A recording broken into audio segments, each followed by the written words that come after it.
White Sox. Both teams coming off an interesting first half, looking for good things in the second half. Robin Ventura's second season on the South Side began with high hopes, but has devolved into frustration, anxiety, and question marks. Meanwhile, in Atlanta, the path to the top of the National League East has been paved by power and pitching.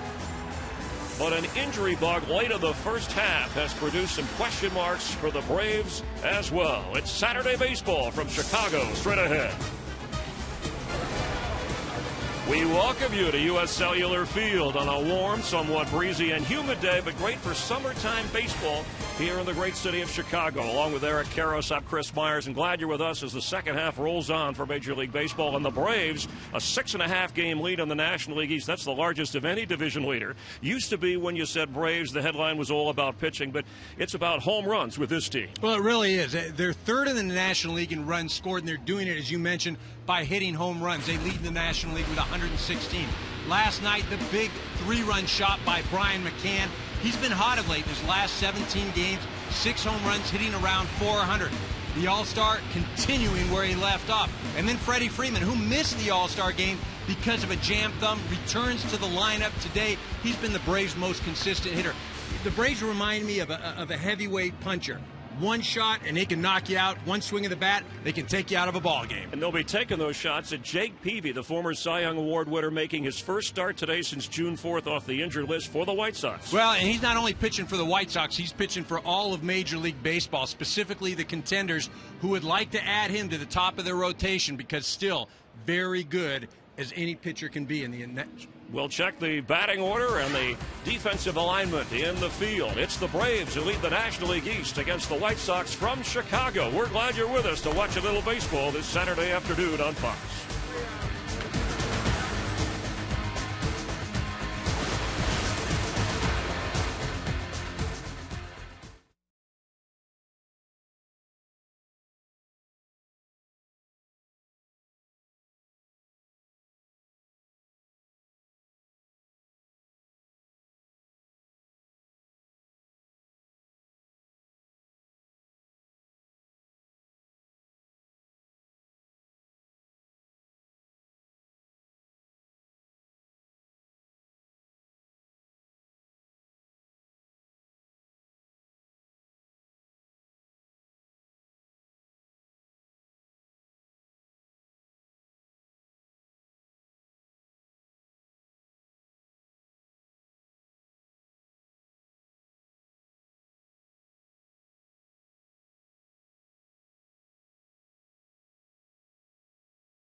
Try to make it 2 in a row after winning last night. And let's check the starting lineup for the Braves. Brought to you by Taco Bell. Sometimes you got to live Moss.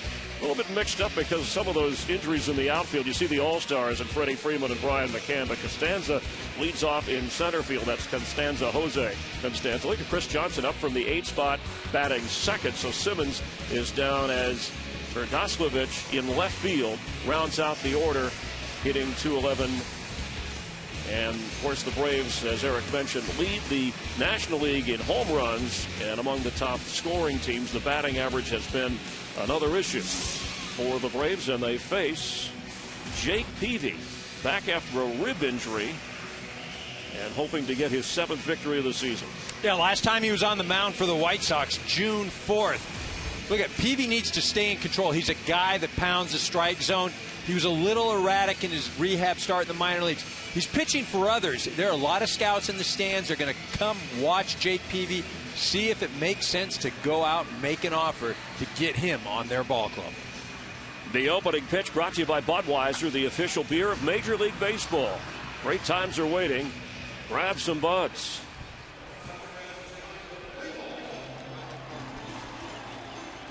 Jose Costanza, the 29-year-old, hitting .231, stepping into the leadoff spot that Andrelton Simmons has had for much of the season for Atlanta.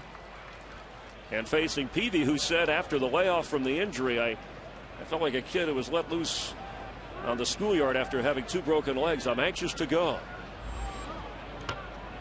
One attempt is fouled off.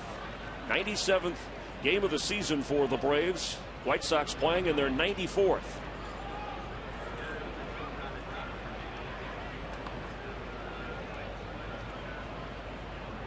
The 0-1 from Peavy. Costanza in a hole here, 0-2.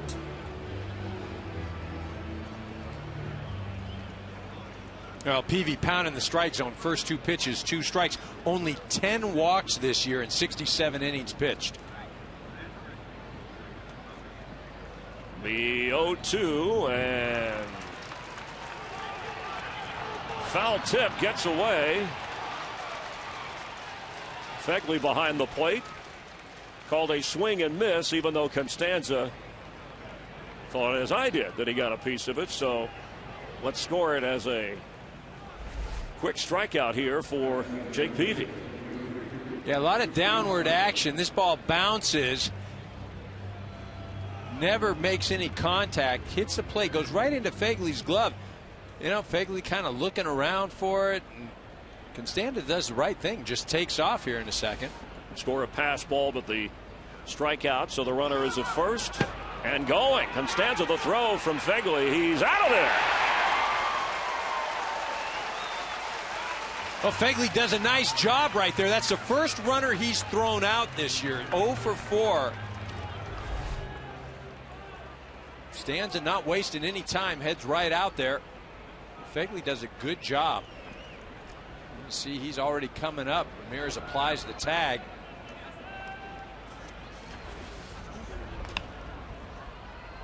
Toward right field, and the ball goes foul. Fegley threw out more than 40% of the runners who tried him in the minor leagues, and since he's been up, has done a good job defensively. As Chris Johnson, who is usually the 8-hitter for Freddie Gonzalez and the Braves, but a terrific hitter on the road, and that .336 average shows that wherever he's batting. The 1-1 pitch. Move it inside. A number of scouts, teams sending representatives to watch Jake Peavy. Some of the other White Sox players that may be up for trade discussion, and they're watching closely. July 31st, the non-waiver trade deadline. Swung on foul. So a 2-2 count now on Johnson. You know, Johnson last year, if you remember, a guy that the Braves acquired from the Astros, helping their drive. The White Sox, as you mentioned, Peavy, Rios, Ramirez, a lot of guys out there that may be had by other ball clubs. Peavy goes full here. Costanza reached after a strikeout and a pass ball, was thrown out trying to steal. And now the 3-2 to Johnson. It will stay that way.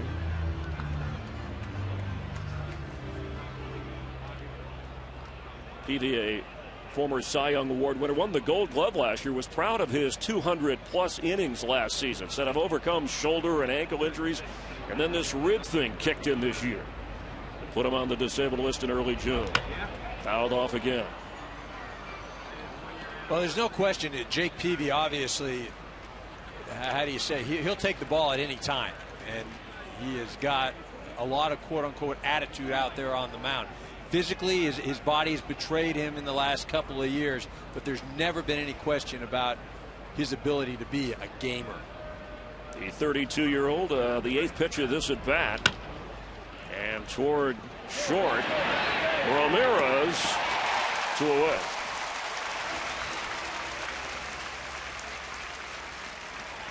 Alexei Ramirez getting it done for out number 2. Well, nice play by Ramirez, and the way he slides, he's able to just plant himself and turn and throw. If he does a dive or if he just tries to go backhand and not slide and stop himself, he's not able to get a good throw or get a lot behind the throw like he did. So he easily gets Johnson hustling down. Justin Upton steps in. And in the hole, 0-1. Justin Upton, the injured outfield. He's one of the few regulars moved over to right field today. B.J. Upton on the disabled list. Comes in with 16 homers. Got off to a blazing start, but has cooled off in the power department. Yeah, 14 home runs, it seemed, right out of the chute, and then has just really, really cooled down. You know, he's a streaky hitter. He was streaky in Arizona. He's streaky here. The 1-1 pitch fouled away. The defensive alignment for the White Sox. Rios back in right field after going to the bench last night. We'll explore that a little bit later. Brent Morrell is at third base. Connor Gillespie out of the lineup for the moment. Keppinger at first. Adam Dunn with that right-hitting lineup against the lefty pitcher that Atlanta's throwing in Paul Mulholland. So it has to do with a little bit of the shuffling defensively, which has been a problem for the White Sox this year. So unlike last year. The 1-2. It'll be 2-2. And talking with Robin Ventura before the game, I asked him, you know, are they physical errors? Are they mental errors? And, you know, he said it's been a combination of both. And he said the mental errors get sprinkled in there with the physical ones, and it just makes things look a lot worse. But he's been surprised by how much they've struggled defensively this year. You know, so much so earlier this year, he had the guys out about 5 hours before a game, taking an infield outfield. He's a guy last year that before every series, the White Sox would go out and take infield outfield. Not many big league ball clubs do that anymore. The 2-2 pitch toward right. Catch made. Jake Peavy is back for the White Sox, and they'll come to the plate against Paul Mulholland straight ahead on Fox.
Mind Your Manners. They played up at Wrigley Field last night. There was some weather issues, but always a good time. You're going to hear more from their new album, Lightning Bolt, during the World Series on Fox. And our Taco Bell lineup for the hometown White Sox. Alejandro Diaz leading off, leads the team in runs scored. Alexi Ramirez, Alex Rios. Dian Viciedo is batting cleanup. Keppinger is at first, so Adam Dunn with the left-hander Mahalam going. The home run and RBI leader of the White Sox out of the lineup. Brent Morel rounds out the batting order against the 31-year-old lefty making his 20th start of the season. And told me if his sinker is working early, he'll be fine. Yeah, he's got to move the ball around, keep the hitters off balance. Not going to overpower anybody. He's got to right the ship. His last 10 innings, giving up about 10 runs. Got to get that squared away. Pretend you're at home. He's really struggled on the road this year. He's under 500 with a record and over a 5 ERA. Mahalam's pitch is a strike. Lost his last 2 starts before the break, giving up 4 runs in each of those to the Phillies and the Marlins. Diaz, the top 3 of the order, all run well for the White Sox. Chicago, they were in 3rd place, 4.5 back at the end of May, but then fell into the bottom of the division by June 11th. And have been trying to dig out ever since, and they hope to do it against Mahalam. And there are those home and road numbers that Eric just spoke about.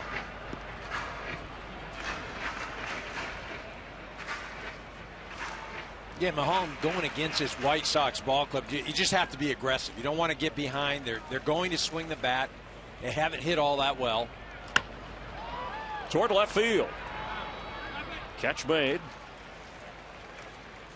And the Atlanta defense, with some of those injuries we talked about, Terdoslavich, who was at first base last night to start the game, is in left.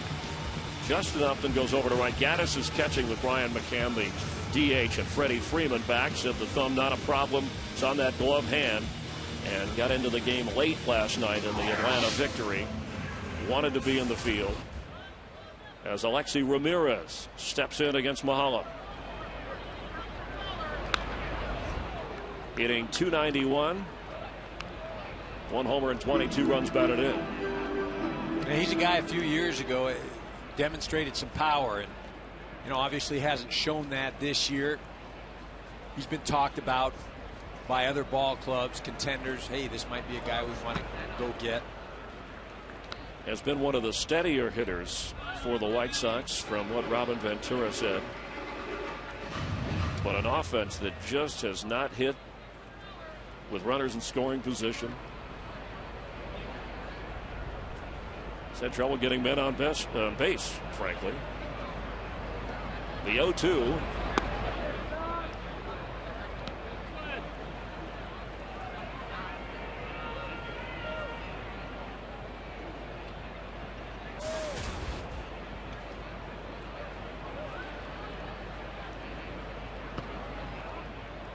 Mahalam has gone 2-2 now with the number 2 hitter for the White Sox. And again, Ramirez is the type of guy he gets on. He's got 20 stolen bases. Like I said, with this White Sox team, you want to make them put the ball in play, make them swing. He did at that and fouled it off.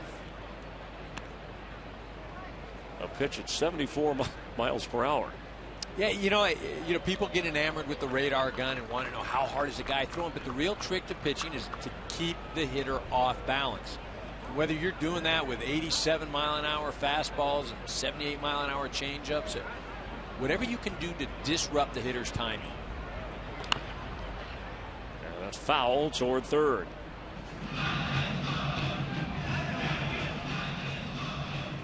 Ramirez at 31 years of age. In his 6th year with the White Sox, didn't play in the minors. Left Cuba in 2007 and worked his way up.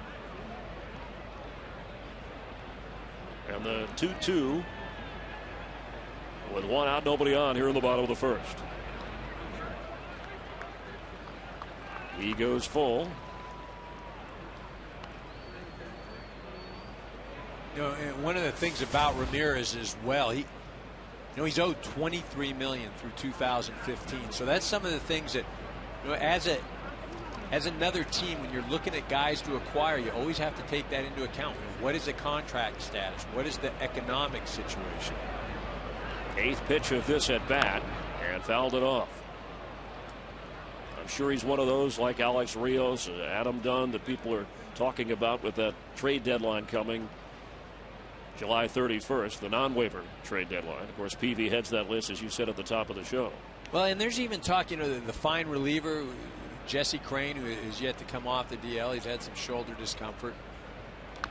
But there's no question, there's some pieces. And speaking again with Robin Ventura prior to the game, that impacts you as a player, because every day you're thinking, oh, is this the day I'm going somewhere? You hear rumors or you hear those sorts of things. And, it has impacted the performance. He said some players handle it better than others when they hear he's been there as a player, that your name is mentioned in trade talks. And he said it started early this year because of the way the White Sox tumbled backward in the division. The 3-2 toward right field. Catch made for out number 2. The injuries, the Braves had 4 in the span of 3 games last week. Jason Hayward strained his right hamstring. And then B.J. Upton, the right abductor. Justin Upton strained his left calf. He's back in the lineup today. And then Freddie Freeman jammed that left thumb. Didn't start at first last night, but Freddie Gonzalez has had to juggle things, and somehow the Braves still maintain a 6.5 game lead in the East. Well, interesting, the 3 outfielders, it's just, that's kind of been a microcosm of their first half. Justin Upton started off with the home runs, but really those 3 outfielders prior to the season, when talked about nationally, you talk about the best outfield in the game, and offensively they're going to do this and that, and they've really, really underperformed. Alex Rios batting .270 and was the starter last night, but after he didn't run out a ground ball on what could have been a White Sox run, was later sent to the bench. But back in the lineup and delivers with a base hit toward right field.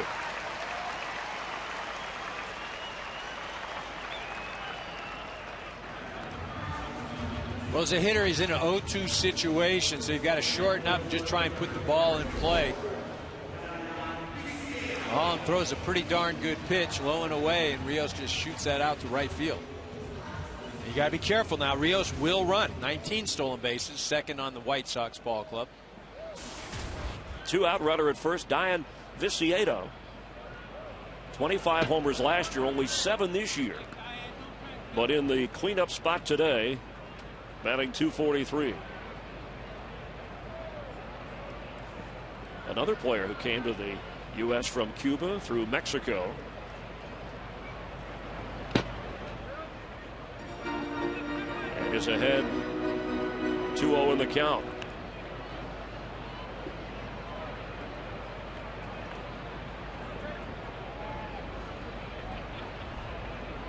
Rios at first with 2 down.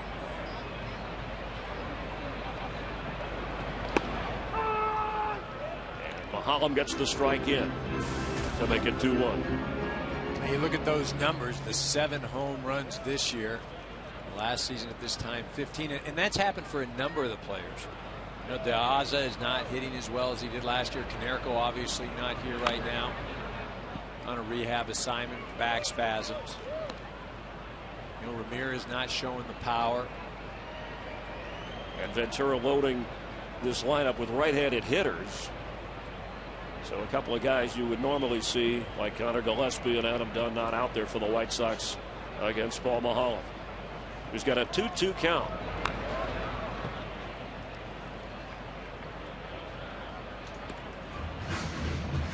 Well, even Rios at first base had a very nice year last year. Talking about his resurgence and always coming back. And you just look at what he's done this year. It just, it's not what you would hope for, not what you expected. The tools are greater than what he's putting out there. Check on Rios. That's been the case for a number of the White Sox players who, this was a team that was in first place for over 100 days, 100 games last year, and The Tigers had to catch him at the end to win the division and then, of course, go on to the World Series. But I don't think anybody expected the White Sox to have the issues that they've had this season. Fouled off. No, and I think, you know, really, if you want to look at one thing, I'd say it's the defense. And the reason I say that is that just impacts you in so many different ways. You know, it means your pitchers have to get more outs. They've got to throw more pitches. It means your offense has to score more runs. And it puts pressure on every aspect of your ball club because you can't catch the ball. And that's something they did so well last year. One of the better defensive teams gone full with Dion Viciedo. And also base running has been a problem for the White Sox this year. Maybe the wrong guys trying to do things on the base pass in the eyes of Robin Ventura. But Rios is going 3-2 and towards second. Ugla has it. Mahalam with a scoreless first. We're going to the second inning. The All-Star Freddie Freeman back in the lineup and due up next for the Braves on Fox.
Telecast presented by Taco Bell, sponsored by Ford and their spectacular summer sales event, and by Taco Bell. Sometimes you gotta live Moss. Jake Peavy with a quick pitch and a quick swing to Freddie Freeman to start the second. Eric Karros, Chris Myers. It's Fox Saturday Baseball. And the second half with the first place Braves and the last place White Sox.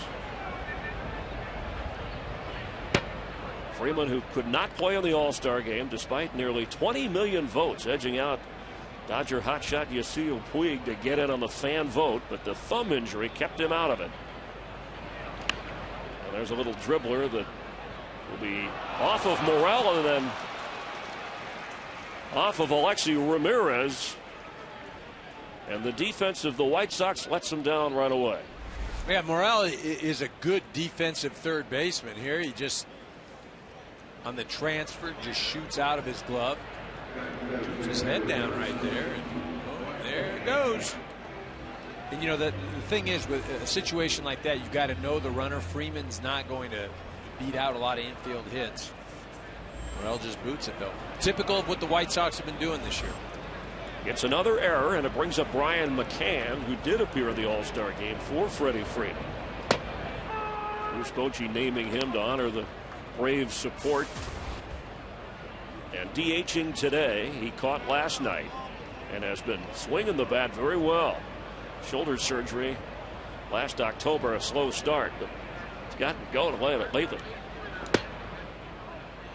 Well, he has a huge at-bat last night. At the top of the show, we let you see the 3-run shot, but what we didn't show you is that it was an 11-pitch at-bat. McCann was down in the count, 1-2, battled, and ended up with a 3-run home run. Runner at first, 1-1 pitch, and skied toward left field. Luciano makes the grab for the out. Time for the Ford keys to the game. Well, real simple. As soon as we get them up here, and we will take a look at these Ford keys. Sure, there they go. Home runs have something to do with it, right? Well, the Braves, they've got to hit it out. That's what they do. When they hit home runs, they do extremely well. 48-14 with a home run. Peavy needs to be perfect. Look, this White Sox ball club does not score a lot of runs. The lineup they have out there is sort of makeshift right now. He's going to have to be dominant if they expect to win today. Peavy said it's all about his fastball as he checks the runner at first, Freeman. And he's not on a pitch count, but the 100-pitch mark is something worth watching. When he did his rehab stint in the minor leagues down in Alabama, heat, humidity, he talked about stamina, that concerned him a little bit. Probably could have used another start or two before getting back on the mound here at the big level. Evan Gattis, 26-year-old rookie who has been quite a story for the Braves. Activated from the disabled list last Sunday. Had a strained oblique, but it gives him flexibility, especially in an AL Park interleague play with McCann catching and DHing. And has shown a lot of power. Yeah, he really has. When you're going after a guy like Gattis, you've got to stay outside the zone on the outer half of the plate. You try and come in the middle half or even the middle part of the plate with a fastball, he can turn around anybody. I watched him earlier in the year hit a Steven Strasburg fastball a mile. That thing was just crushed into left field.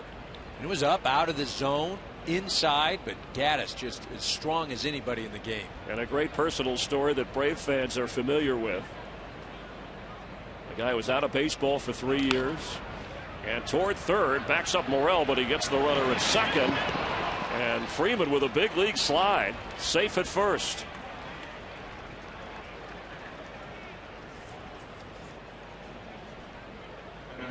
Freeman doing a nice job. I think where Beckham receives the ball, he's almost led into the runner. You see where he is? He's already at the front part of the bag. He's not at the back. He's not in a situation where he can go forward towards third or backwards toward right field. I mean, he's just set up ready to get cleaned out right there. Doesn't make an easy transfer, but in a vulnerable spot right there. So 2 down, and the runner at first with Dan Uggla, who leads the Braves in home runs with 18. Batting average below 200. 3-time All-Star, of course, a National League starter last year. But capable at any time of adding to the home run total for the Braves.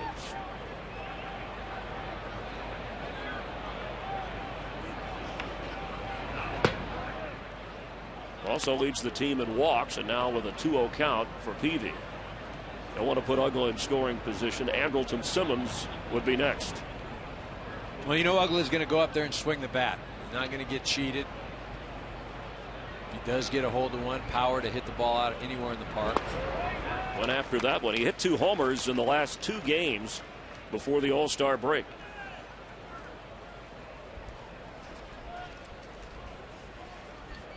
And now a 2-1 count with Gattis at first and 2 down. We're scoreless here in the second inning.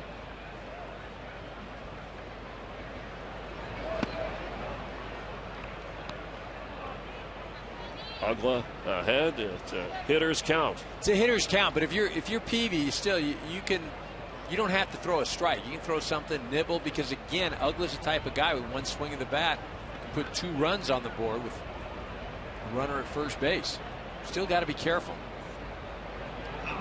Driven toward left field. It's up, it's out, and home run for Dan Uggla.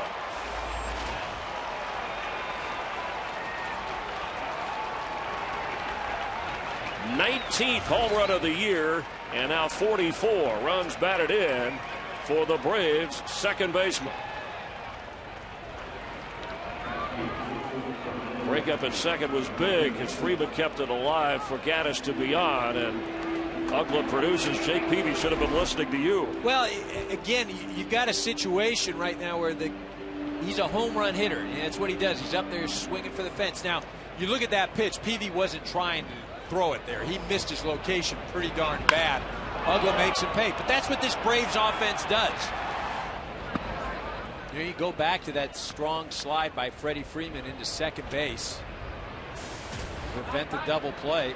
Keeps the inning alive.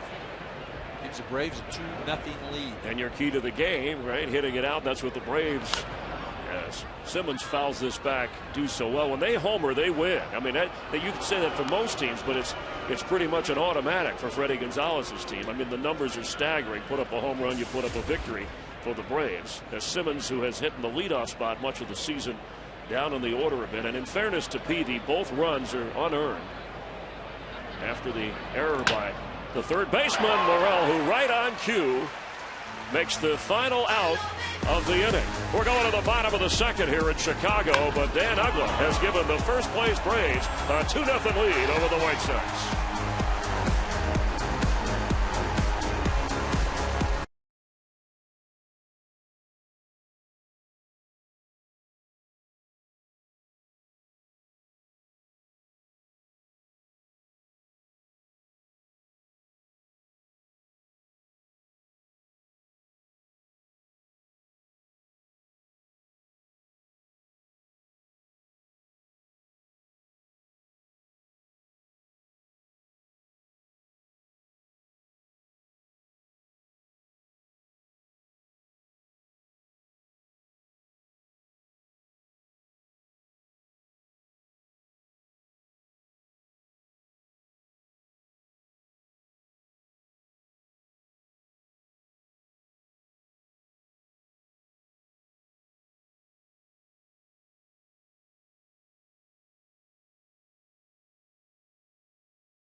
These are the official beer of Major League Baseball. Great times are waiting. Grab some buds.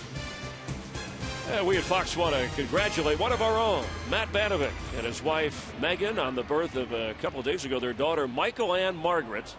Mom and baby healthy, happy, and resting comfortably at home. And we wish you great happiness and plenty of rest. Bottom of the second, a strike delivered. Mahalam 25 pitches in the opening inning as he faces Jeff Keppinger. And the White Sox did a nice job in that first inning, upping the pitch count, fouling off a number of pitches. But if you're Mahalam right now, you got a 2-0 lead. You're pitching against an offense that has really struggled this year. You just got to pump strikes. Boom, boom, boom. Let your defense help you out. Get these guys back in the dugout. Keppinger went to Parkview High, north of Atlanta. Towards third. Johnson has it and throws him out. Former University of Georgia star Keppinger is out number one. Let's go around the ballpark. Take a look at the Fox Sports 1 cam. We see fans who are excited about America's new 24-hour sports network, Fox Sports 1, coming this August. All right, you got that right. A 24-hour sports alternative. Speaking of other sports, Paul Mahalam in Hattiesburg is where he lives now. It says he's a member of the same golf club as Brett Favre. As Casper Wells hits one toward right. Catch made for out number 2. Wells in the DH spot today as Justin Upton makes the grab. So Gordon Beckham steps in for Chicago with the bases empty and 2 down. Now, Beckham's been one of the few bright spots for this White Sox ball club. You know, much heralded guy when he came up, had some success in injuries. He struggled offensively, but having a real nice year this season. Swinging the bat well. Currently hitting .333. He's worked with a stance a lot. I was telling him the other day, doesn't matter to him where he bats in the lineup, but that stance, he's kind of crouched a little. He's settled in on that. It's made him a little bit more comfortable. Had that hand injury, said it did not affect his hitting once he came back. Off the disabled list June 2nd. You know, there's nothing wrong with guys that making adjustments and changing their stances. I go back to a guy, Cal Ripken, the Hall of Famer. I'm telling you, that guy must have had 20 different stances in his career. And it's just you make adjustments by the way you feel. Called for by the right fielder. And Upton makes the catch for out number 3. We go to the 3rd. The Braves with a 2-0 advantage.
Welcome back to Fox Saturday Baseball, presented by Taco Bell. Jake Peavy after a couple of unearned runs, and toward right field, Joey Terdoslavich is on to start the 3rd for Atlanta. Well, this will be an interesting inning for Peavy. He had to labor last inning. His defense didn't help him at all. But the real key is he comes in, grabs a seat. His offense sees 7 pitches, and he's right back out there on the mound. I mean, offensively, they didn't do him any favors by working counts or taking pitches. 34 pitches so far for Peavy, who hadn't pitched since early June.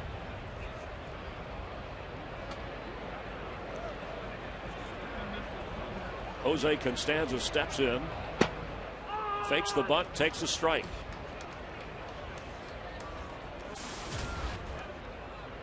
Playing in center field today. They think that Hayward will be back tomorrow. B.J. Upton on the disabled list, but nothing long term, according to manager Freddie Gonzalez. A check of the runner. Well, and remember, if you're the Atlanta Braves, you've got a nice cushion as far as leading the NL East. There's no reason to bring guys back early. You're in this thing for the long haul. You're in it for the postseason. If it's another day or two, rest the guys. The 0-1 pitch outside. Jake Peavy in Alabama grew up a Braves fan, part of the Maddox Smoltz Glavine crowd. His grandfather actually, Blanche Peavy, videotaped his pitching motion at an early age and helped him get going. And said he wants to stay with the White Sox, but does not have a no trade in this deal, unlike what he had in San Diego. So he obviously, if they deal him, they deal him. Well, and again, he's one of those guys, the rest of this season, I think he's owed about 14.5. He's under contract for next year at 14.5.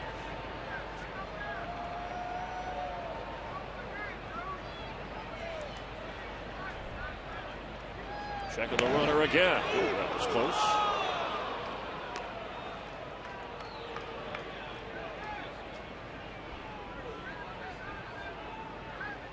There's no question a guy like Peavy could help you at the top of the rotation. It's just, what are the White Sox asking for? What are they willing to do economically?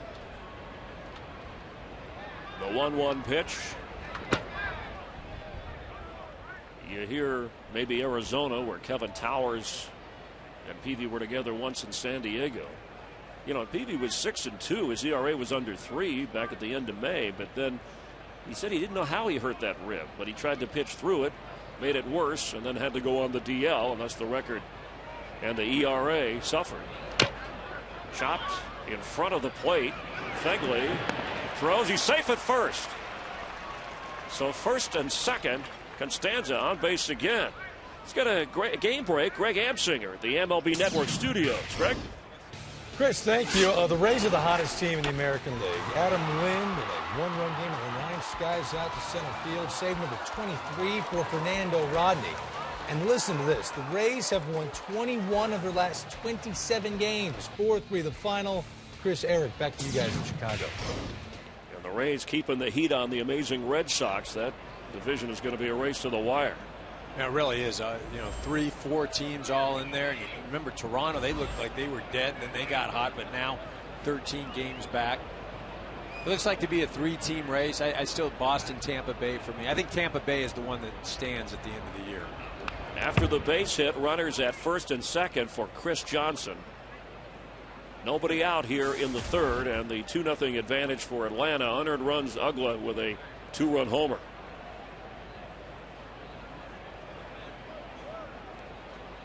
Chris Johnson has had a real nice season. Playing a nice third base, offensively doing it, driving in runs, been solid. He shared the position with Francisco when the season started. Worked on hitting right-handed pitching better and has secured the job.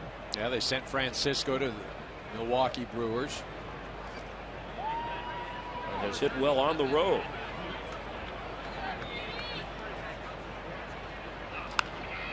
Fouled, out of play. The count goes to 1-1. Johnson came over from Arizona with Justin Upton. And he entered the All-Star break with hits in 14 of his last 15 games. He's a guy who piles up hits. He's had 7 multi-hit games. Doesn't have enough plate appearances yet to be listed among the National League batting leaders, but he's on his way there. He'd be in the top 5.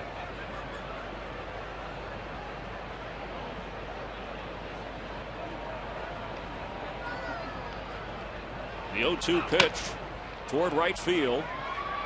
Rios has it. Runner tags. Throw comes to second and sliding into third. And now runners at first and third is Terdoslavich. All right, fans, get ready for Fox Sports 1, America's new 24-hour sports network. Fox Sports 1 will be your home for great live sports and all the news and highlights you'll need, plus shows and specials that only Fox can bring you. America's new sports network is Fox Sports 1, and it's coming August 17th. A bit of a trouble spot for Jake Peavy. You see the pitch count at 41. We're only in the third. Runners at the corners for Justin Upton.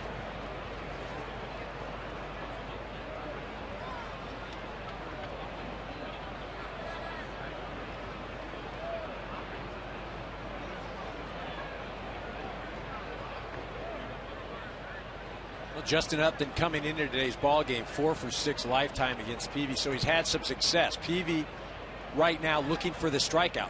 Thinking that Justin Upton, 100 strikeouts coming into today's game, a prime candidate for that. Got the strike in there. Terdoslavich is at third base. Jose Constanza over at first with 1 out. And Upton hoping to deliver. 45 runs batted in for Justin as they check the runner at first.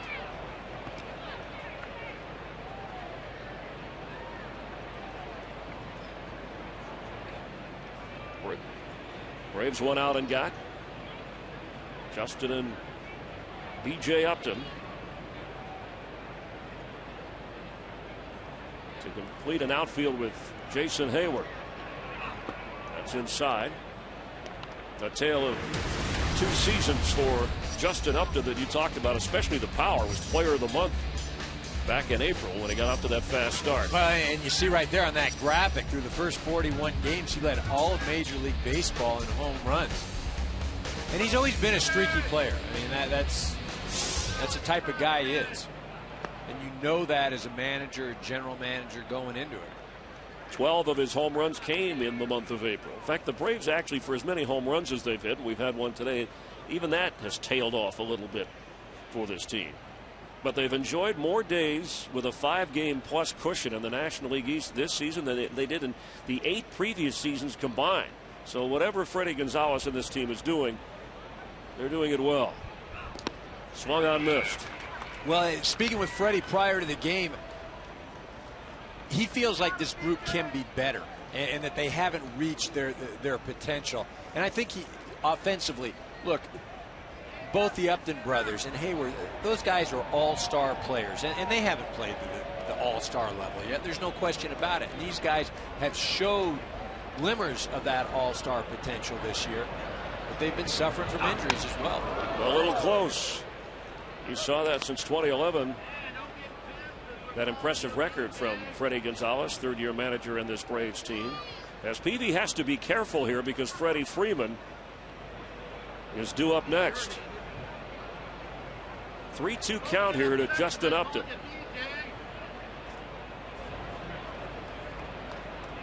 It's already 2-0 Atlanta, and Upton wants to step out for a moment.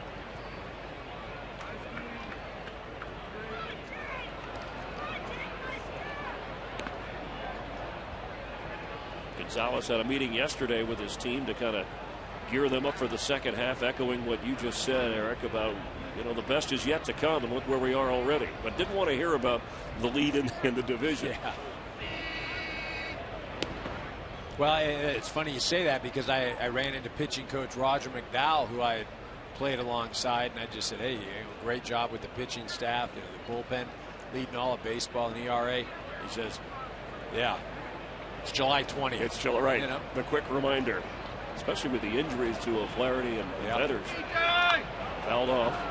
And that's an area where the Braves not likely to be shopping, but some bullpen help and maybe some help from the left side in that area if they are to make a deal. You know, look, I don't think there's any team that would not take on more pitching. You know, you can never have enough. You don't know what the rest of the season, how it's going to unfold. People getting tired, arm issues. You can get a pitcher, you got to take it.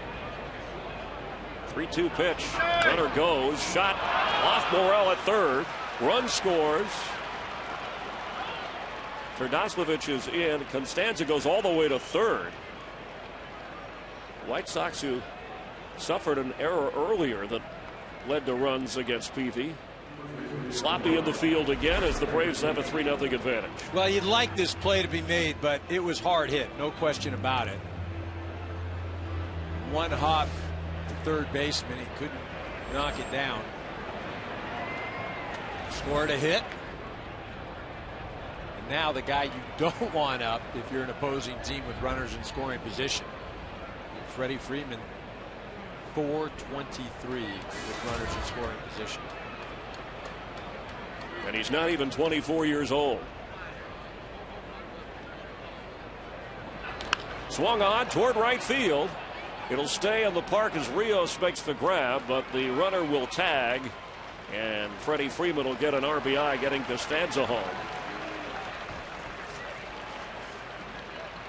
following the Upton hit and run batted in. It's 4-0 Braves with 2 down now and a runner at first. Now, the Braves are celebrating, adding to their lead, but for Robin Ventura, Brett Morrell hadn't played a whole lot at third last year. He was their starting third baseman, but Connor Gillespie has been the third baseman much of this season for the White Sox, and he's been involved, even though it was not an error, in both of the scoring situations for Atlanta as they put up 2 more here in the third. Brian McCann steps in and takes a strike.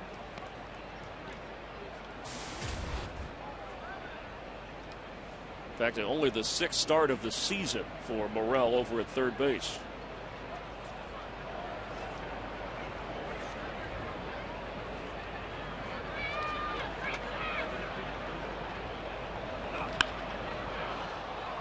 That ball is going to be caught.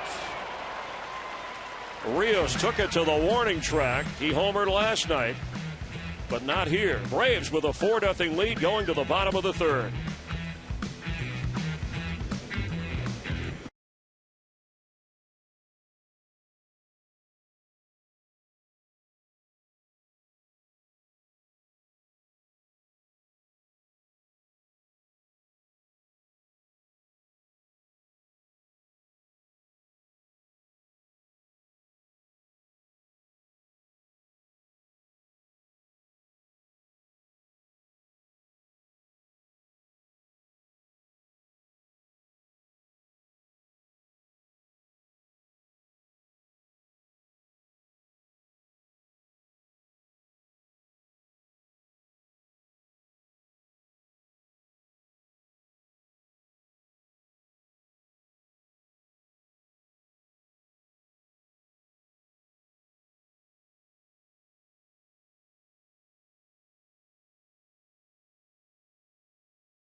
With White Sox manager Robin Ventura here in the bottom half of the third, with Atlanta up 4-0. Paul Maholm has the early cushion and facing Josh Phegley. Made his major league debut back on July 5th, hit 3 homers in his first 5 games and rips a base hit to left field. And Phegley digging towards second and safely in there with a double. Brett Morrell will step up with a runner in scoring position as we welcome in from the dugout Sox manager Robin Ventura. And I know, given the first half of the season, Robin, and the start of this game, but it's nice to get a runner on early here in front of the home crowd here in the third. Yeah, it is. Josh, just recently called up, so it's nice. He's been swinging it pretty good. What are you seeing so far from Jake Peavy in his first start since the beginning of June? Well, it's good. I mean, it's good to get him back out there. I think, it's one of those that, it was a broken rib, so it wasn't one of those that it was an arm or elbow or anything like that. So it's just nice to get him back out there. Now, Brent Morrell attempting to bunt. Did you put that on while you were chatting with us? Yeah. Yeah. Look at that. That's multitasking Look at that. like we've never seen. Look at that. Robin, I thought it was interesting. You told us, Jake Peavy, hey, he's out there for people who are interested, for scouts, to make a trade. But you said, no, he's out there to win a game for us. No, I mean, it's one of those. I know there's rumors swirling about everybody, but, I like the guys that we have, and, it's not one of those that he's going out there just as a showcase. So, we like the guys that we have, and, I'd like to have him. I mean, he's one of those. He's a competitor. I think he's been great for our young pitchers. Obviously not the season you would have liked up to this point. What's been the one thing that you've been most surprised about with this ball club up to this juncture right now? Well, I think defensively, last year I thought we were very clean at just limiting the other team to opportunities, and that's one that we've let slip this year, and for one reason or another it just seems to happen, and you give your pitchers less opportunity, or the other team less opportunities to score. I think when you're better defensively, it makes your pitchers better. 2-1 count on Brent Morrell with Josh Fegley at second base here and nobody out. Fouled off.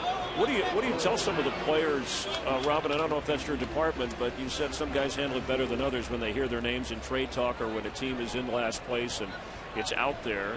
You were in that position as a player, I know before. So do you need to address that with some of the guys? Well, everything is my department, so I can get into any of it. But again, there is a professionalism. I mean, in this game, rumors are going to happen, and that's part of playing. And you got to be able to handle it and go out and take care of your business and do what you need to do. And at the end of the day, everything still counts. So everything goes on either your name or the team's name, and you got to be able just to put it on the side and just play.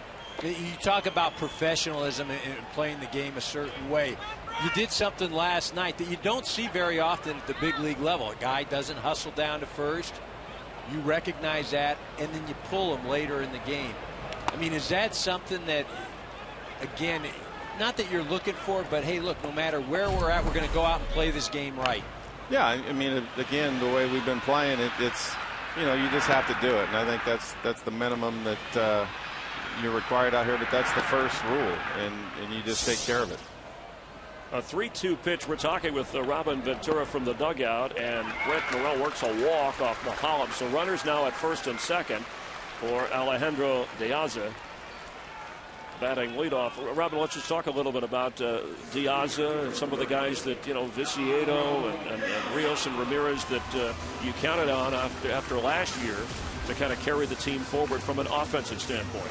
Well, I think it's at some point there is a bit of a funk that happens, that guys put too much pressure on themselves to maybe do more than they need to, and they're in a team game and 9 guys in the lineup, 9 guys need to be able to contribute. So one guy's not going to hit a 6-run homer. Can you tell us before it happens, did you put on a bunt right now? I'm not. I mean, come on. Okay, come on. I don't know. I'm just asking. If you might be mad. You're trying to talk to us. And are we? Believe me, I can do a couple things at once. Well, let's see what Diaza does as he takes the pitch. Fegley, who looks like has he secured the catcher position? Has he won that job, by the way, Rob, since we have you? Well, I think both of them are going to be catching. Flowers will catch tomorrow, but I think the majority of it's probably going to be him. He was promoted because he was doing well, and that's part of getting to the big leagues and being able to contribute. A shot toward left over the glove of Simmons, and now the bases are loaded. So I know baseball players and managers are superstitious, so I don't think you're going to. You guys, if we score 4, you might have me for the whole game. Dude, we'll get you up in the booth. Let's take a look at this right now, real quick. Fegley on second base. Now you watch him. He goes back to the base, which is absolutely the right thing to do in that situation. That's a line drive hit. It's just over the outstretched glove of Simmons. A lot of people go, what's he doing going back? Absolutely the right play. You don't want to get doubled up and ruin the inning right now. Sox got a little something going. And big innings are something that has been few and far between for Robin Ventura's team. But here's Alexi Ramirez. He flew to right field his first time up. EK, are you a base running coordinator at all? Yeah, I wasn't fast. You know that. I was not fast. We know not to get doubled up. There is a foul ball. Ramirez, one of your, along with Rios, Robin, probably one of your more steady offensive players day in, day out through the first half of the season, correct? Yeah, he's just one of those, I think, for Alexi, he loves playing every day. You know, you put him out there. I think offensively he's just been getting better and better as the years gone along. Paul Mahalam in trouble here in the third. Bases loaded. Foul back. Nobody out. And a 4-0 advantage. His next pitch will be his 45th pitch. Robin Ventura stacked the lineup with right-handed hitters intentionally with the lefty on the mound. I didn't say that. Oh, okay. Well, I think Eric Harris told me that. He gets all his tips from you, I think. That's how that works. You guys are old buddies. Well, I'm going to admit that now. An 0-2 count, though. Ramirez in a bit of a hole here. Fouls it off. Well, talk. You know, we were down there. Adam Dunn wanting to get in the lineup. Talk about that as a manager. You know, some of the things you have to deal with. Players wanting to get into the lineup. You got to tell them. And you remember what it was like with a player. You know, when you weren't in the lineup. Absolutely. I think, you know, you'd rather have that than a guy, you know, wanting to duck it or not be in there or not play every day. But, you know, the good thing is we got some guys that want to play every day. And there's a base hit, so Fegley is in. Ramirez delivers. White Sox are on the board. It's 4-1, still nobody out. Hey, Freddie Gonzalez just called up here and said, get Ventura off the headset. He's looking for his own headset. He wants his own turn. And now Alex Rios, and Eric asked you a little bit about that, Robin, last night. There wasn't any hesitation as there's a meeting at the mound for you to put Rios back in the lineup today? No, I mean, that's just part of playing. I mean, it's more of just a reminder of anything that, you know, you don't get into a doghouse. And Alex has played hard all year, and and I get it. I mean, there's times that you're so frustrated that happens, but, you know, we're coming back off a break, first game back. It's, you know, it's a wake-up call to everybody. Bases are loaded. Ramirez at first, Alejandro Diaz is at second, Brett Morel at third base for Alex Rios.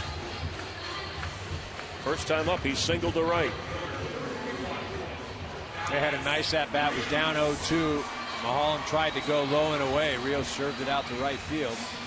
You know, and this is the thing with the bases loaded, especially, I mean, Robin, you speak to it. What's going through, you know, your head as a hitter, you know, with the bases loaded? You hit so many grand slams. Oh, you bringing that up now? I am. I'm bringing that up right now. Driven toward left field. That's it's what up you there. do. Can I bring that up? And that is a grand Did I bring that up? Did I bring that up, Robin? He's on my team, EK. Can you believe that? 12th home run of the year. Rios' last homer was on June 9th.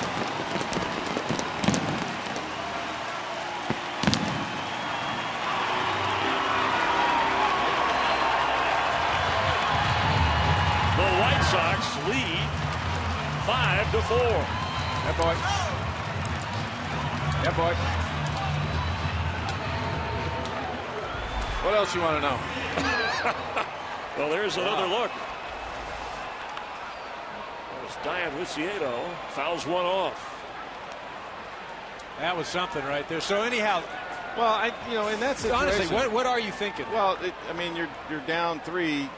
You got a guy on third base. You want to get something up in the zone. I mean, he's more of a ground ball pitcher, and you know he's going to try and get you to do that, really. So I think it's a good job by Alex. Get something up. You know, you're going to hit something in the air, and you know if you get lucky enough to hit it well, it's going to get out of here on a day like today. But you know, you're just going to make sure early in the count you're not going after anything low. You know, they might be trying to trick you, get you to chase early, and you finally get something that's up in the zone and you can handle. But you know, the one thing you don't want to do is chase something down and beat it into the ground. Did you have any one grand slam that stood out? I don't. You know, not really. The only thing that I was always in that situation because I was always behind Frank and Mike Piazza and Albert Bell and guys that could swing it. So, you know, I got put in that situation because they didn't want to face those guys with guys on base. So they probably walked them to get to me. And then you get in the situation where they don't want to walk in the run. So it becomes a little bit better of a bat for you because they don't want to walk in that run. So they might get more of the plate maybe than they would have liked. But no, I don't remember one. You got to remember the Well, Todd Pratt run. That's a The single. That's a single. That's not a grand slam. One No, of- I hit one here that the first year in the ballpark here was actually hit one that we were down by 2 and ended up hitting one that was it won the game. So it's different when you hit one when you're down by 2 and you hit one, and rather you just hit one that could be a sac fly. Back in 1999, the Braves Mets as Keppinger toward short Simmons for out number 2 to bring up Casper Wells. Well, that righty heavy lineup against Mahalam. Obviously, you look at the stats as well as know your team, Robin, because against left-handers. I know it's been a tough year all the way around, but specifically against left-handers, it's been a rough year for your White Sox team. Well, I think it's one of those that we're a little different right now. Player-wise, just a couple guys on DL. Canerco's on a DL. You can mix and match and move some guys around. We have Morel up here that you can put at third base right now, so it's a little bit different than what we've had throughout the year. So you can kind of play those matchups maybe a little bit more now than we did early in the year. Well, thanks for your time and joining us live as Casper Wells bats. I'll see you next inning. What are you guys talking about? Next? You don't want No. go away. We'll have No, you got me. You got me for the rest of the game. As you said, you're in control of all departments as well as gets one foul. I can take you guys off the air if I want. All right, Robin, thanks very much for your time. Good luck in the second half of the rest of this game. All right, thanks, guys. Thanks, Robin. Appreciate Robin Ventura, second year as manager of the White Sox, and it's been quite a challenge for him after last year. He stepped in and said, hey, look at this. We're in first place and just did miss the playoffs towards the last week of the season. And they had some problems, but it wasn't the kind of problems that we've seen with this year's team. No, and again, it's, last year, his first year, and, a lot of things went right. Some guys had some rebound years. This year there have been some injuries. Some guys haven't performed up to expectations, and it's a difficult game to play. Casper Wells fouls it off. Quite an inning. It started with the Fegley double. Mahalam got into some trouble there with a walk. But the grand slam delivered when the manager was speaking with us live. We appreciate the players and the managers who take the time, I know fans do, to chat during the ball game. Sometimes it's taped between innings. Other times, as was the case with Robin Ventura, he's watching along with us. Shoot, we might have guys starting to want to do it live, do the whole inning. That was a heck of an inning so far. Turn the game upside down. The Braves had a 4-0 lead, but that has evaporated here in the bottom of the third. Well, you look, Mahalam has not been comfortable at all. In the first inning, he threw 25 pitches. That second inning was a 7-pitch inning, but more of a function of the White Sox hitters just going up there swinging the bat real quick, not trying to work anything. 60th pitch of the game coming up. It'll be the 28th pitch, and I know we've become a pitch count conscious society. Yeah, but it represents something. I mean, a guy's throwing 28 pitches in an inning, it's because doesn't have his good stuff. When he's throwing 6 or 7, he's got something going on. And he's going to have to throw more as he walks the designated hitter for today, Casper Wells, bringing up Gordon Beckham, who's hitting over 330.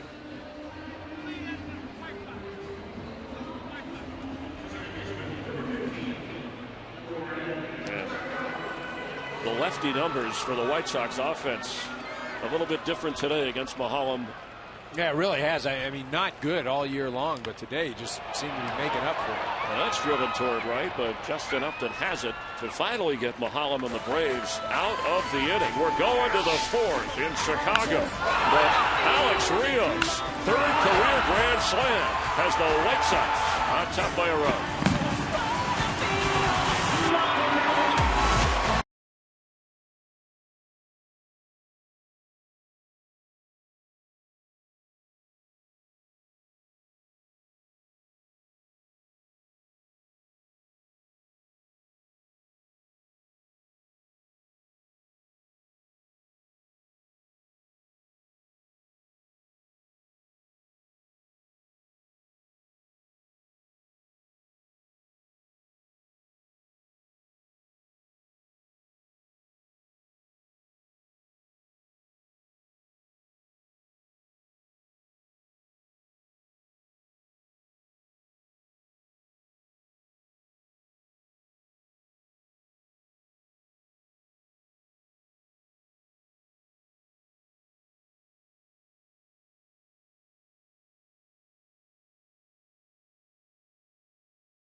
in theaters in 3D August 9th. And by Ace, the helpful place.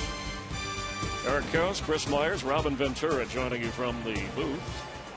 The kid, as we chatted with the manager live. So I know we were talking a lot over the Grand Slam, but it's tough to keep a manager quiet when he's on a mic in the dugout. And his team rallies from a 4-0 deficit as Evan Gattis, the catcher today for the Braves, leads off the fourth.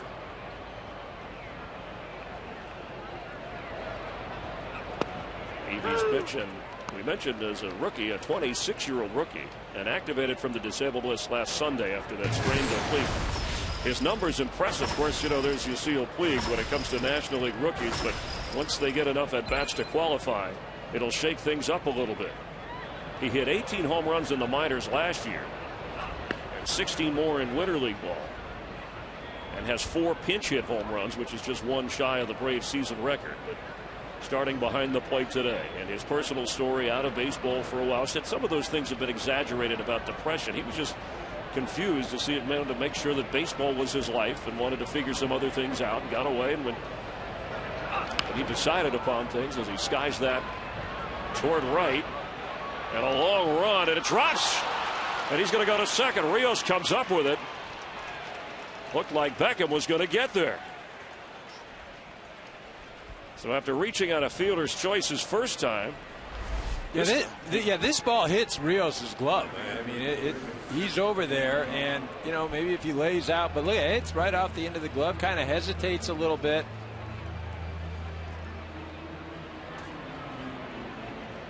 Peavy upset with the double. Again, sometimes it's not something that's scored or ruled an error. It's just a defensive play that could be made or should be made that isn't for the White Sox. So tying run in scoring position for Dan Uggla, who got the Braves off to the 2-0 advantage when he clubbed his 19th home run of the year.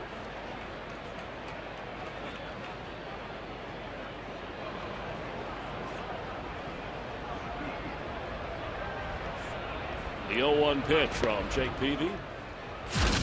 In the second inning, he got a hole of one. Yeah, you see where Fagley sets up on the outer half of the plate. This one is low, and it just runs the inner part of the plate. Uggla gets a hold of it. 2-run shot.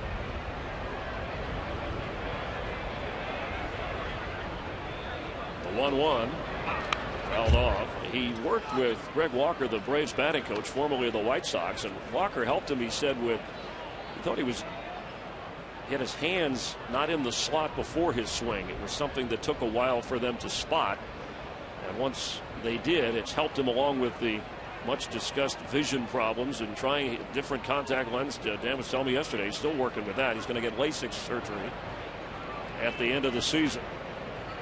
The 1-2. He saw the ball. He was caught hooking for strike 3. Let's go to Greg Amsinger for this game break. Greg? Chris, thank you. Let's go to Citi Field. Bobby Parnell on the hill. Darren Ruff lines out to Daniel Murphy. Ball game. It was interesting, though. The Phillies had the time run at second. 5-4 the final. Phillies, their 3-game winning streak comes to an end. Take you back out to Chris and Eric in Chicago. And Greg, the Phillies 6.5 to start the day behind the Braves. As we mentioned, the largest division lead of any team. And the Braves, if they rally, can widen that lead. In there for a strike against Andrelton Simmons. Not yet 24. And to start in all but 8 games this year.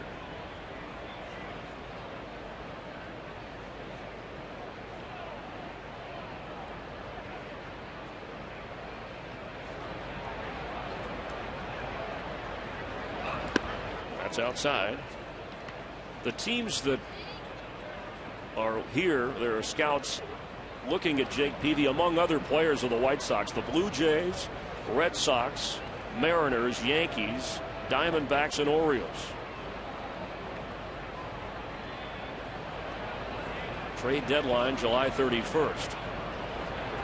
And Peavy take it off the hook as his team rallied from 4-0 and now a 5-4 advantage.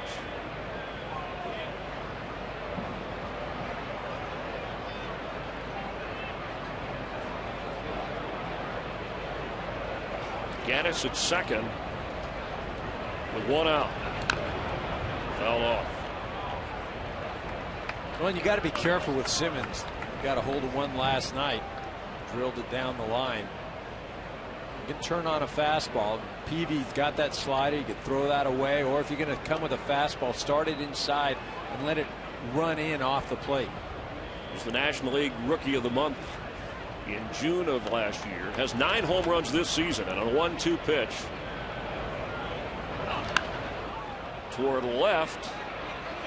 Down the line, waved off, catch made. Alexi Ramirez for out number 2. Let's take a look at the Fox Sports 1 pitcher comparison presented by Fox Sports 1, America's new sports network, coming this August. It looks pretty similar. You know, you look at the walk, so Mulholland has 2. I think the big difference, Jake Peavy's been hurt a little bit by his defense, but maybe not some balls scored as errors, but there are some plays that could have been made. Mulholland's just struggled from the get-go. He just hasn't seemed to have real good command of anything. Left some pitches out over the plate. Just hasn't seemed to get comfortable yet. Peavy has 2 down with a runner at second. Joey Terdoslavich batting 9th in the order today for the Braves.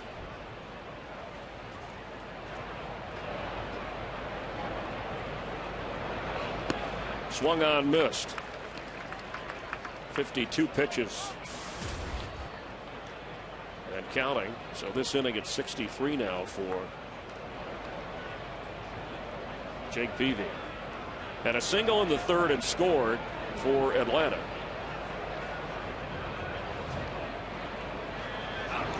Outside, Jose Constanzo would be next should Terdoslavich reach.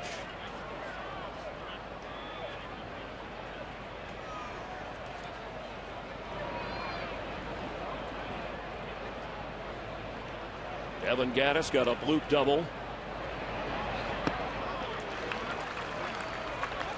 Now 1-2.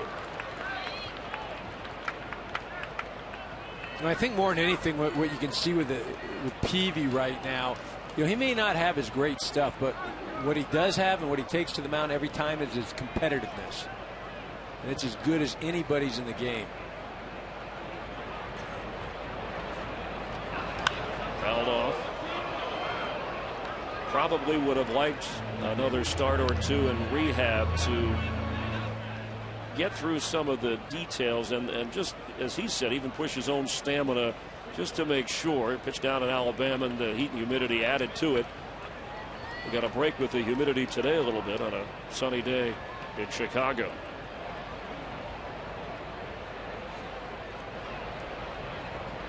The 1-2 fouled away.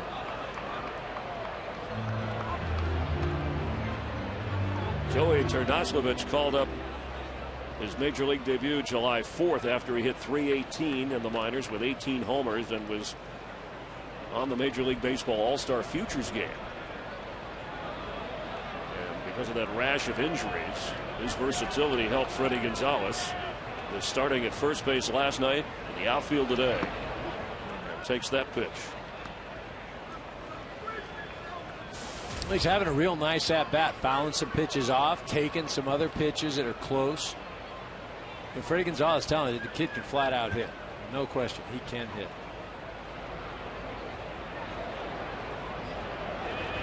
Runner at second. Swung on, missed. The strikeout for Peavy gets him out of trouble. White Sox coming to bat here in the bottom of the 4th.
4-0. A grand slam by Rios has them out in front 5-4 as they bat in the bottom of the fourth against Paul Mahalam and Josh Fegley, who got everything started for Chicago with a double in the third, leads off. In a moment, we'll be talking live with Tim Hudson from the Braves dugout, who has won his last three starts, including last night against this White Sox team, as Mahalam delivers a strike. Huddy, nice effort last night. Won the ball game. Talk a little bit about where you guys are as a team. I mean, I know you're at the top of the division, but you still feel like there's room to improve. Yeah, absolutely. I still feel like we are. You know, we have some guys battling some injuries right now. You know, we get BJ back in the lineup and get Jason back in the lineup and get those guys going. You know, we feel like you know, we can definitely improve, even though we're in first place right now in our division, and you know, we haven't played our best baseball. Driven towards left field, Fegley, and it hits at the base of the wall, and he's going to have another double. Fegley 2 for 2, standing out at second with a leadoff two-bagger. Yeah, this is an 0-2 pitch. Gets too much of the plate. It's down, but again, they're trying to go off the plate. Gets over the middle part. Fegley gets extension, drives that thing off the wall. Lower part of the order giving Mahalam some problems here. As Brent Morel steps in, he walked his last time. Tim, how about this White Sox lineup? A little bit different than some of the guys you saw last night. Yeah, it was a little different. Obviously, you have some guys in there. This guy here, Morel, he wasn't in there last night, but he put together a good at bat his last at bat to get first and second and no outs, get that big inning started for him. But it is a little different lineup. Obviously, it's a huge difference with Konerko not in there. I know he's on his way back from his injury, and you have the big guy, the big lefty, taking the day off. Oh, Adam, he wanted to be in there, but yeah. And I might see him if we see a right-handed pitcher. And the White Sox hope that Paul Konerko will be back Monday with their team. Yeah, I hear he's rehabbing and come along well. So he's an amazing player, been a great player for this organization for a long time. 0-2 count on Morel with Fegley at second for Mahalam, and it's a bouncer towards short off the glove of Simmons, and here comes Fegley. He'll score. It's 6-4 Chicago.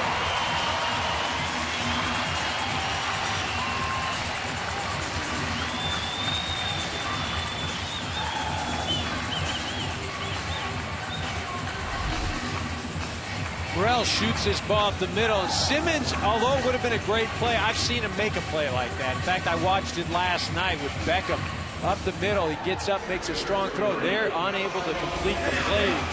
But that's as good a shortstop as you're going to find in the major leagues. If he can't do it, nobody can. And scored a hit. Tim, his range, he gets to balls that a lot of guys don't even get a glove on. Yeah, he's really good, man. He's the best I've played with, I think, since I've been in the big leagues. I played with some really good shortstops. That's a strong statement. But, he makes, me being a sinker baller, I'm going to tell you what, he makes me a lot better than I am a lot of days. Just some of the balls he gets to that. He makes look routine.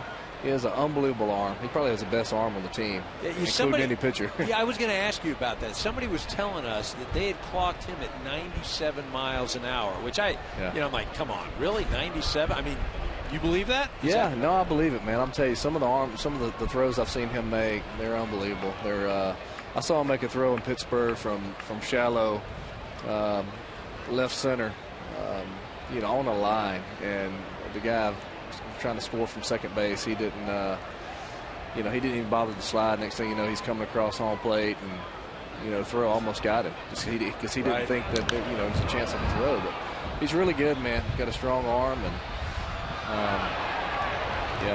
But you know what? That was 97 on the JUCO gun. I almost threw 97 on that JUCO gun. And this is last night, Tim, in the seventh inning, we saw Simmons rob Gordon Beckham. Yeah, he did. It was outstanding, helping you to your Absolutely. 204th career victory. We're going to have a pitching change. David Carpenter is going to come in for Mahalam. I think something's wrong. Blister? Or what do we got, Huddy? What's the... Man, I'm not sure. He's tight in the... he has what you would call some tight hamstrings every now and again. So maybe. I hear you. 70 pitches. And Mahalam says, hey, I'd go 110 every time out. but he's coming out. That's too bad. Had a 4-0 lead, got into some trouble, and then Alex Rios, who was 2 for 2, hit the grand slam, and now it's a 6-4 Chicago advantage. Tim, Hudson, thanks for joining us. Good luck in the second half. Always a pleasure. Hey guys, thanks for having me. Thanks, Huddy. We'll have more from Chicago in just a moment.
With a 6-4 advantage, and David Carpenter is in for Paul Mulholland. A 2-0 record in 22 appearances and a sparkling ERA of 1.80.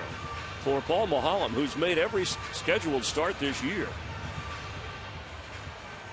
Looked like there was something after this pitch to Alejandro Diaz, who remains the batter, with the White Sox having runners at first and third. The medical staff took a look, and the trainer. Yeah, he's showing it's the left wrist. You know, he's moving it around. Now, you don't know if that's a wrist, you know, that by moving that, you know, it impacts something in the elbow, or if it's actually a wrist issue. But get him out of there, and he'll go get evaluated. And hopefully it's some good news. Jeff Porter, the trainer, saying to Paul Mulholland, let's move it along. And certainly there has to be a physical issue, you would guess, given he's a guy who gives you 90. Mulholland, if he can withstand the runs allowed. And here, Alejandro Diaz, who had a hit to center his first time up. A correction with just the runner at first. Run scored this inning to make it a 6-4 Chicago lead. And you can tell right now the camera shot, we've got shadows. And that's going to start to play a role in the hitters up at the plate, their ability to see the ball. And there's a base hit left center field. Diaz is 2 for 2. Runners at first and second. And it'll bring up Alexi Ramirez, who drove in a run toward left his first time.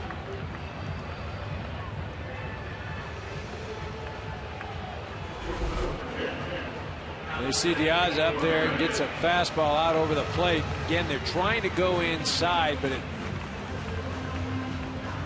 goes out over the middle part of the plate. Diaz shoots it right back up the chute. The White Sox, who had trouble scoring runs, at least out of the break, despite losing last night, at least are hitting the ball and putting some runs up on the board. Ramirez facing Carpenter here. With 2 on and nobody out. Swung on back to Carpenter. He'll go to second base and just to get him. See, that's a situation right now that as a pitcher, you've got to think prior to the at-bat what you're doing.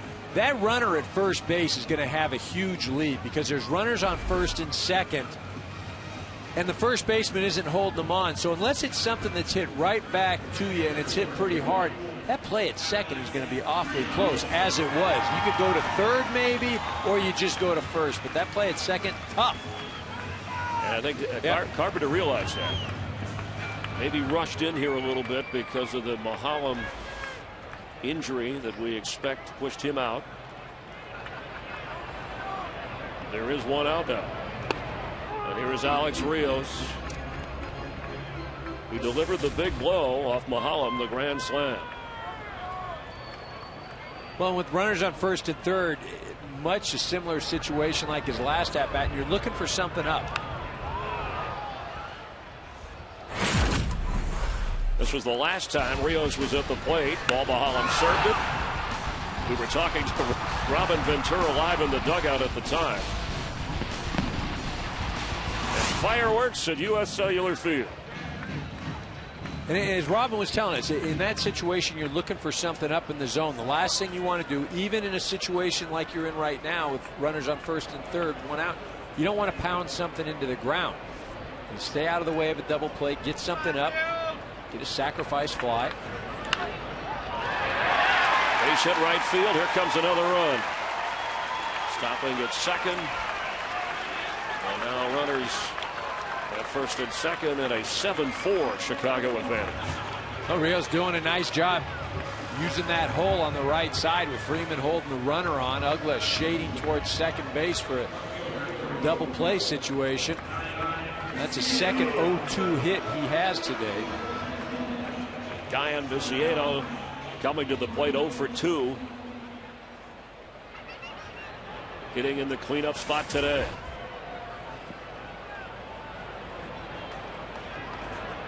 Bottom part of the order is what got Mahalam in trouble. And now it seems like the White Sox, it's catching at the plate.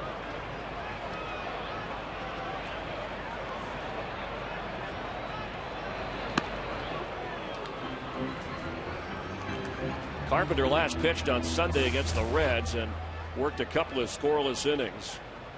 He was claimed on waivers from the Red Sox last year.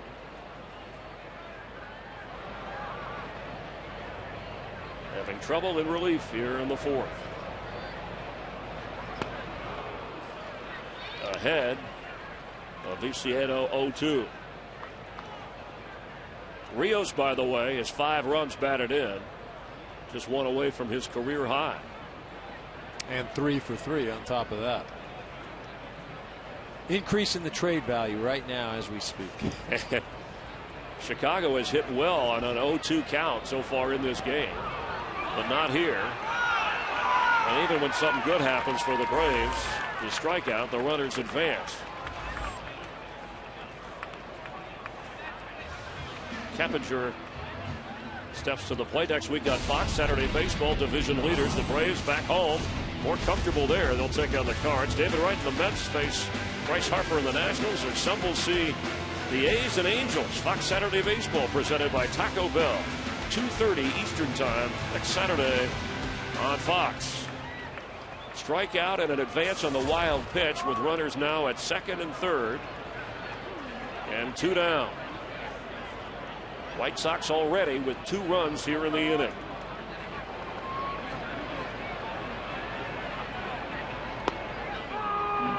Carpenter with a strike on Jeff Keppinger. He went to that slider right there. Again, you can see that the shadows are now in between the pitcher and home plate. Difficult to pick up the off speed.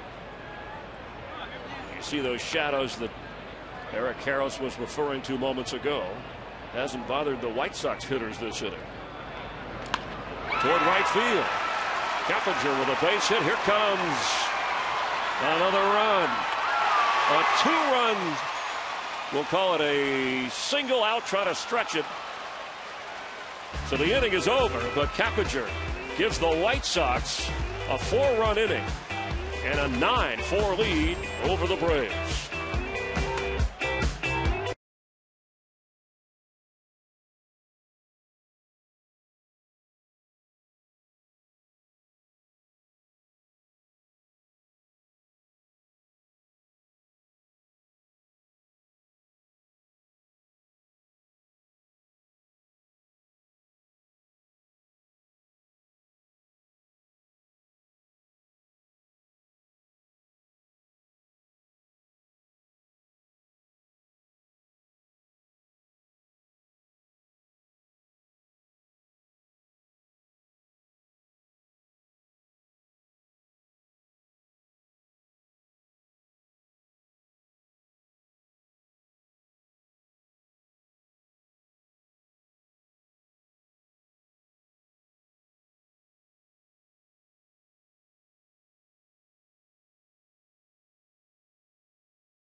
Man, things can turn quickly. They had a 4-0 advantage.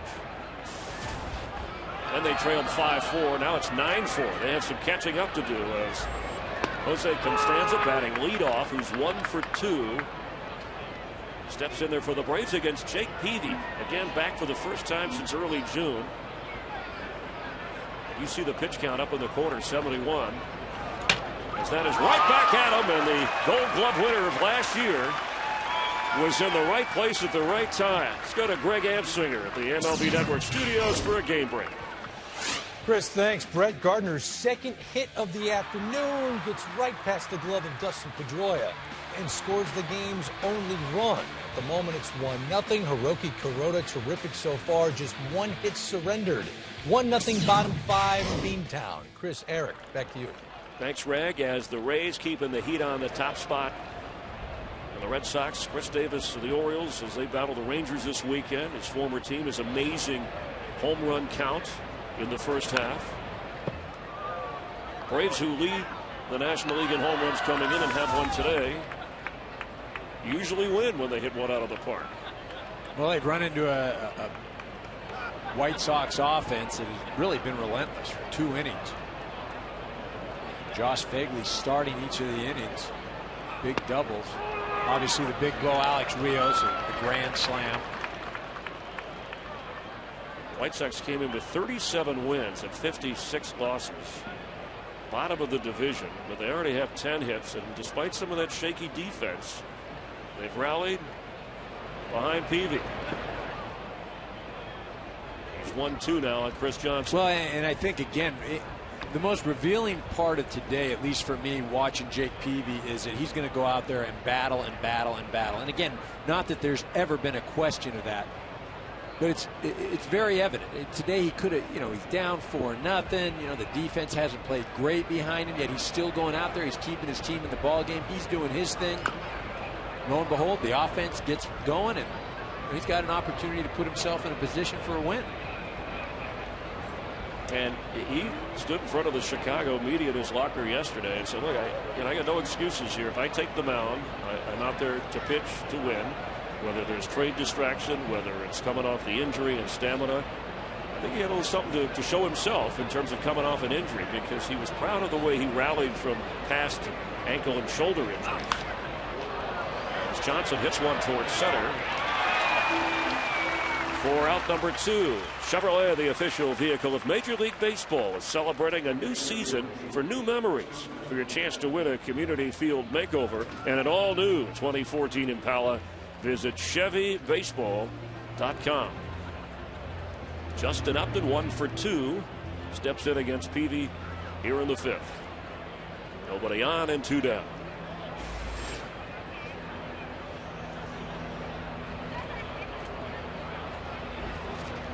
That first pitch strike has been key for Peavy today. He's been on it.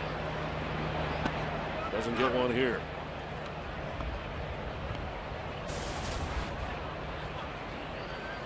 The Braves came in with that 6.5 game lead. The Phillies have already lost today, second in the National League East. The Nationals play the Dodgers tonight. Atlanta with the 3rd best record in the National League at the break. They got off to that 12-1 start at the beginning of the year, but have been about a 500 team since. Inside. We haven't mentioned the home plate umpire, Hunter Wendelstedt, today. I guess that's a good thing. No offense to the umpire crew. But when they do their job well, you don't have to discuss it. Now 3-0 on Justin Upton. Freddie Freeman would be next. Got the strike.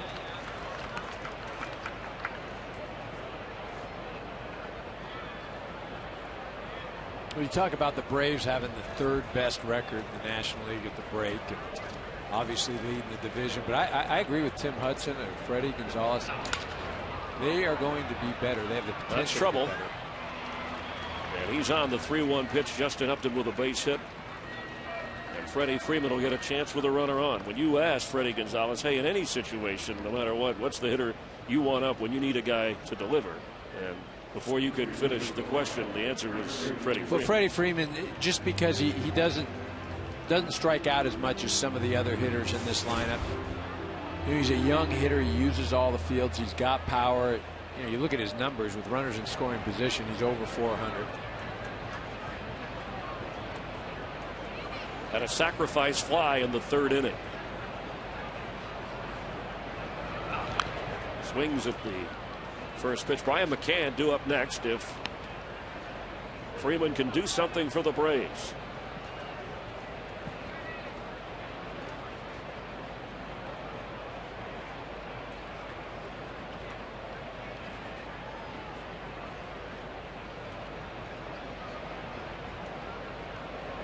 Upton runs well. It's 1-1. Yeah, this is a situation though where Freeman just gets to hit. I mean, you can't be moving. You leave that right side of the infield open.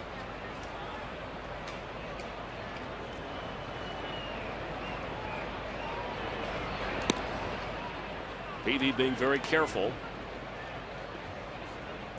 Well, you want to be careful, but you've got a 5-run lead. What you don't want to do is put him on, and then McCann runs into one. Boom, that's 3 runs right there. Again, you know, I think Jake Peavy right now, he's struggled a little bit with the control today. He hasn't been spot on, no question, but he has battled. And now a 2-2 count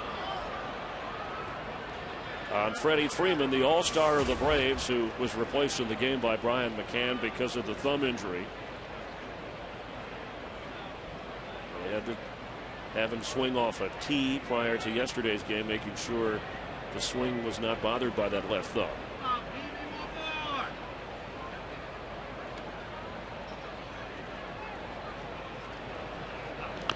Swung on foul. Braves have been a come-from-behind team all season long.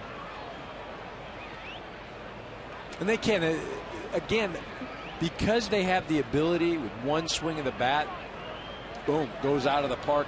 They're always in the ball game. 29 come from behind wins for the Braves.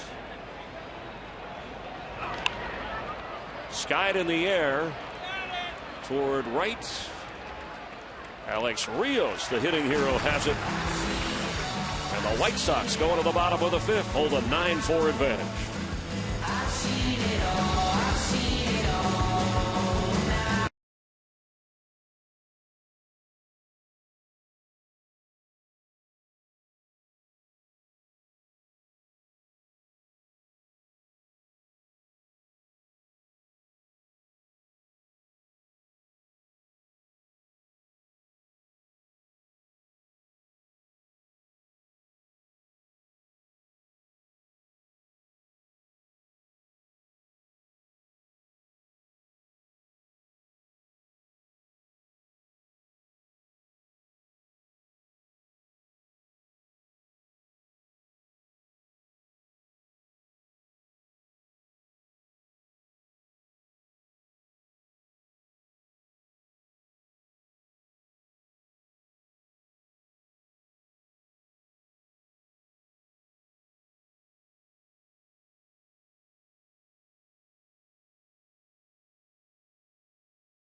Sponsored by the all-new 2014 Chevy Silverado.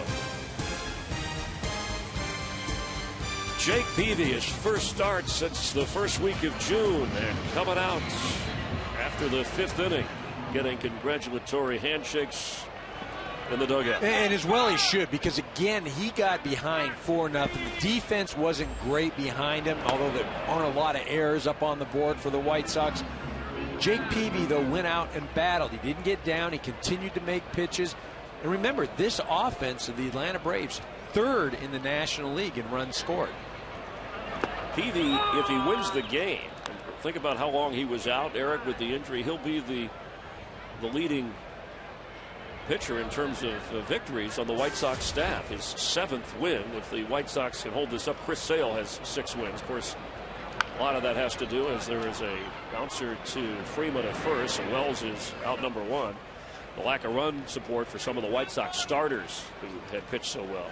Next Saturday, the UFC returns to Fox. Flyweight champ Demetrius Johnson puts his title on the line against John Moraga, highlighting a full night of epic fights. Johnson and Moraga. It's the World Flyweight Championship. Fox UFC Saturday is live. It's free, and it's next week, beginning at 8 Eastern. We hope you join us on Fox. David Carpenter in relief of Paul Mulholland. We're still checking on the believed to be physical injury of Mulholland. With one out here in the bottom half of the fifth. And Gordon Beckham, Atlanta native, Westminster High School, went to the University of Georgia, selected as the All-SEC Player of the Year as a junior. Helped the Georgia Bulldogs get to the College World Series. And he is engaged to Brittany Fletcher, whose father, Scott Fletcher, is assistant batting coach with the Braves, and they're all here in attendance, going to be married in November. He's excited about that, going against his hometown team. Toward third. 2 away. Make Sunday extra special by going out to the ballpark. Go to MLB.com/Sunday and find special ticket offers. It's a nice ballpark here, built in '91. Straightaway center as you see, 400. Good place to hit, always has been. Ball will jump out of here. Fans have a good time and are entertained today, the hometown fans. After there was crazy concert activity in the city of Chicago last night. Josh Fegley, a couple of doubles. He has sparked this Chicago offense, and his story in terms of overcoming adversity with a rare blood disorder and to have the removal of his spleen eventually because of the risk of getting bumped or hit. And some of the veterans you talk to on this White Sox team, they love the way for a young guy that he's very focused, a take charge kind of guy, which you have to have behind the plate. Well, you really do, and I think just with what he's had to deal with, you know, that personality or those personality traits that he's developed have allowed him to have some success in baseball as well. He's now fully able to convert without having to worry about any health issues or the effects from any treatment.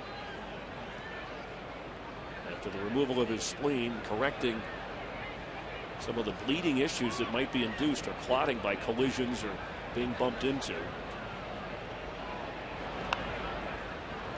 Fouled off. General Manager Rick Hahn said it was nice to see from a personal standpoint a player who had to fight through some difficult things to achieve what he has at this level. And Josh Fegley, you heard Robin Ventura when we asked him has he won the job. He talked about Tyler Flowers, who also has some Georgia ties, getting some time, but Fegley has settled in nicely. And the White Sox have something here to build around. You talked about A.J. Przinsky last year, what he did for this team and what he was missing.